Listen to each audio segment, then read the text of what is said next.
Hey everybody, it's Craig back to here, and in this video we're going to do a review for a new set of lenses from Viltrox. Now these are cinema lenses from Viltrox. It's a three-piece set. We have a 23mm, we also have a 33mm, and a 56mm.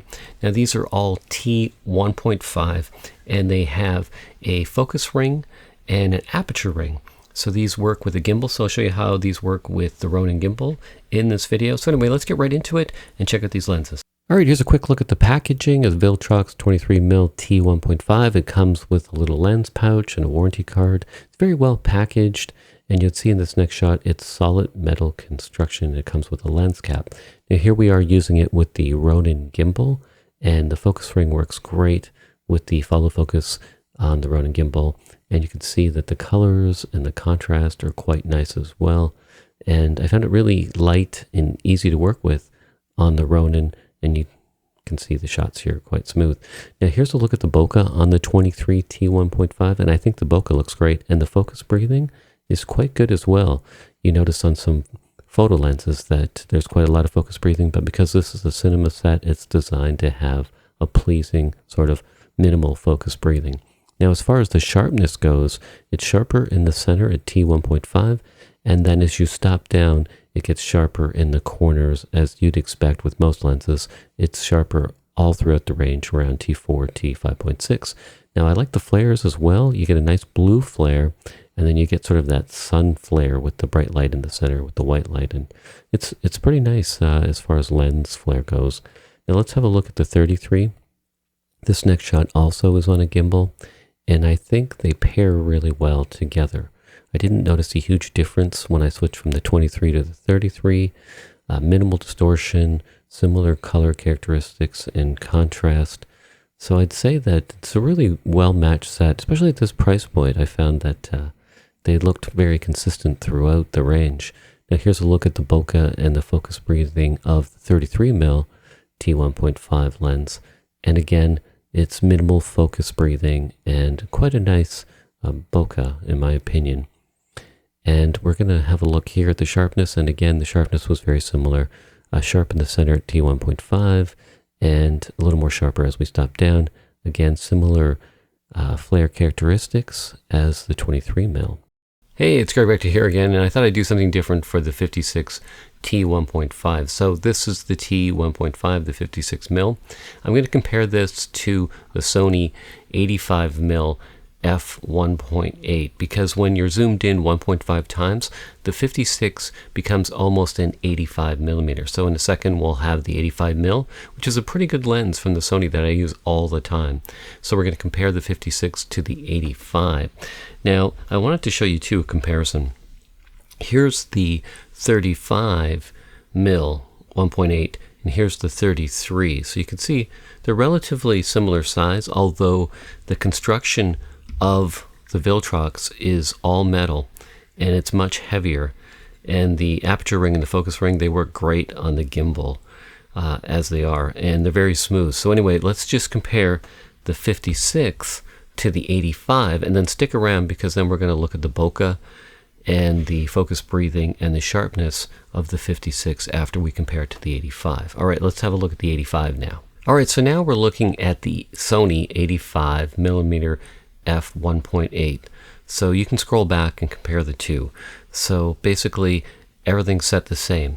So it's f2.8 on the Sony, and it was t2.8 on the Viltrox 56mm. But again, the 56mm zoomed in at 1.5 times to make up for the difference being an APS-C lens on a full frame camera, and you really get pretty much an 85mm look with the 56 on the Sony a7S III. Now, of course, these are designed for APS-C cameras, but I only have a full-frame Sony a7S III, so that's why I'm doing the testing on a full-frame camera.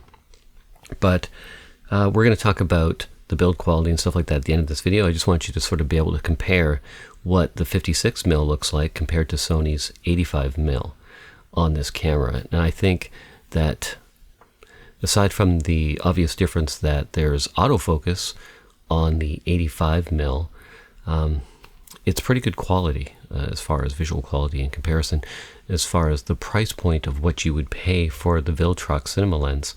Now, of course, the cinema lenses are designed to be very similar, so similar sizes, similar weight, similar build, so that you can use the same filters across the whole set, so that the set looks very similar. But we'll get more into that as I give you my closing remarks. So anyway, let's have a look at the focus breathing on the 56mm. So we're going to switch to the 56mm now. We're going to look at the focus breathing and the sharpness, and then we'll get to my final conclusion and thoughts about this Viltrox cinema set. All right, here's a look at the 56 T1.5 solid metal construction. Here's a look at the focus breathing and the bokeh. And the bokeh is quite nice on the 56mm T1.5. As you can see, it's not totally round, but it's still a very pleasing bokeh. The sharpness is similar throughout the range. It gets sharper as you stop down. And you can see it's got the same flare characteristics with the blue flare and that the sort of star shape in the middle. All right, so here's my thoughts on the Viltrox cinema lens set for APS-C cameras, the 23mm, the 33mm, and the 56mm. Now, if you're using a gimbal and you can only afford one lens at this time, I would go with the 23mm. So on an APS-C, that's still a really good range for a gimbal. And if you're using it on a full frame camera like I am, it's still pretty good. It's close to about 35mm. So this would be my go-to lens if I was walking around with a gimbal and I could only afford one lens in this set. And it really depends what you're shooting though, but I like to use this, I guess, focal length for a gimbal. Now there's not a huge difference in the range between the 23 and the 33. So I was thinking, well, if I could only afford two lenses, which ones would I get in this set? And in that case, I'd go with the 23 and the 56. Now, if you're on a full frame camera and you zoom in, this gives you almost an 85mm. This would be 35mm. These would be two really good lenses. Now, if you were using this on a full frame, the 33 would be closer to a 50mm. So it really depends. I prefer the 85mm for sort of talking headshots like this. But some people do prefer the 50mm maybe on a gimbal, so it's really up to you. But as far as the build quality, I'm quite impressed with this. Now, if I compare it to the Sony 35mm, which is very similar to the Sony 85mm, the 1.8 series, it's a much better build quality. It's metal, and it's solid, and it's a lot heavier. And I would say for build quality, it's better than the cheaper Sony lenses for sure. And as far as the movement of the focus ring and aperture ring, I find them to be very smooth. And the weight is almost the same, so if you're on a gimbal, you would just have to make minor adjustments if you switched from, say, your 23 to your 33 to your 56. So that's a good thing as well. But all in all, I think at this price point, it's hard to beat one of these lenses. I'm really surprised, because you think of a Sony camera and you would think, well, I want Sony lenses. Now, of course, if you want autofocus, then I understand that you know there's no autofocus on a cinema lens. But these are very good lenses for the price point, and I didn't think I would like them as much as I do. And I didn't think the build quality would be this good, and I didn't think that the visual quality would be as good as it is. Especially the bokeh. If you noticed at 23mm, the bokeh is really nice on the 23mm. And it looks pretty similar between the 23, the 33, and the 56. Now, as far as a downside, I can't really see much of a downside. Obviously, it doesn't have autofocus, but with a cinema lens, you know that going in. So that's not necessarily a downside. Now, at this price point, I don't think there's too much that competes with these lenses at this price point. Now, of course, I wish, because I'm a full frame user, that these were full frame. But if you're an APS-C user, these would be perfect. But also, too, I showed you a workaround for shooting in 4K on the Sony a7S III with these lenses. And it looks fine to me, zoomed in. Of course, it changes the focal length a little bit, but other than that, now, I'm trying to think of a downside. And because there's always pros and cons. And I really can't see much of a downside. I think that Some people may be hesitant because Viltrox isn't really known for their lenses yet, but I think once these become a little more popular, I think you're going to start seeing people changing their minds about these. Now, I'm still trying to think of a downside, and I really can't. I mean, at this price point, a cinema lens that looks as good as these do.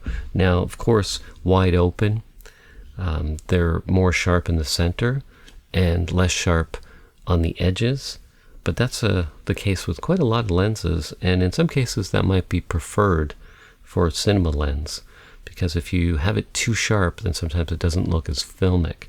But of course, if you want more sharpness from the center to the edges, then of course you can always stop down to T4 or T5.6 or even T8, depending on your shooting conditions. But I think all in all, these are really good lenses. I didn't really notice a lot of distortion or anything on the 23, and I didn't really notice a huge difference moving from the 23 to the 33 on the gimbal as far as how they look. They really match quite well. So if you're looking for a matching set of lenses and different focal lengths, and you're looking for prime lenses, like I said, these are APS-C lenses, so more for an APS-C camera, but you can also use them on a full frame. All in all, I'm quite impressed with this set from Viltrox. So I'll put a link below in the description box where you can find out more about these lenses.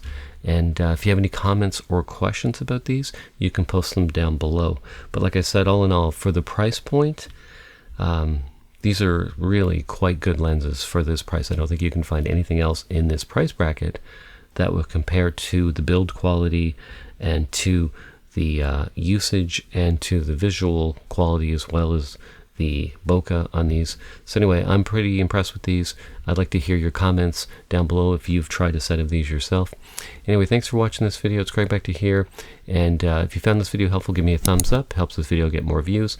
And also, if you're not already a subscriber, hit that subscribe button and hit that bell notification to get updates when my next video goes live. All right, thanks for watching this video, and I'll see you in the next one.